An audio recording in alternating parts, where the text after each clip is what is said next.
ending the legislative filibuster. All of that is on the table. Law and order is on the table.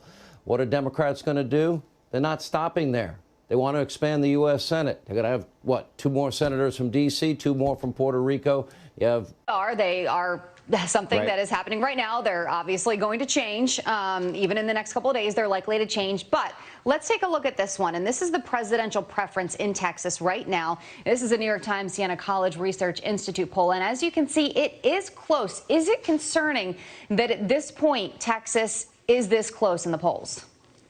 I don't think so, because every 2 years there is some close poll, and I hear this all the time. Texas is going blue. Texas, we heard this during the Beto-Ted Cruz race, and it was closer than we would have liked. There was a lot of energy and enthusiasm, but we're just seeing such high turnout numbers in these rural areas that are keeping up with these urban areas. I think everything will be a wash, and Texas stays red at the end of the day.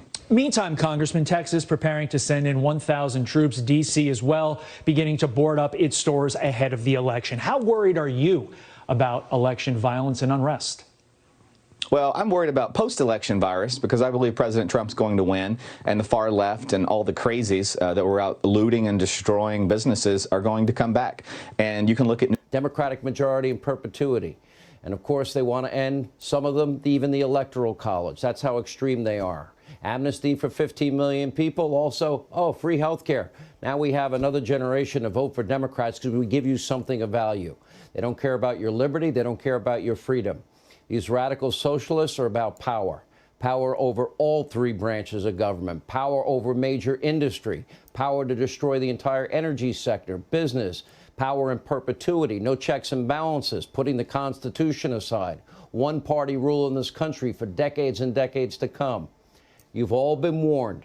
Election day voting is critical for Republicans in all of these states. New York, the New York Police Department has ordered, or suggested rather, midtown businesses to start boarding up and bringing in furniture and locking up their belongings that are valuable on election day or by election day. And so the governor, I think, is just in preparation, cautious mode. But I think it says a lot that D.C. and New York and some of these areas are encouraging businesses to prepare for violence. That tells me that they think the president's likely to win. I can tell you, Republicans and conservatives, we don't go out and bang up storefronts. We don't break glass, and we don't protest and go crazy on election night when we lose, which tells me the other side, and we all know that they know that as well, the other side is preparing for the far left and Antifa and all these rioters that we had earlier in the year to come back out in full force when Donald Trump's reelected president.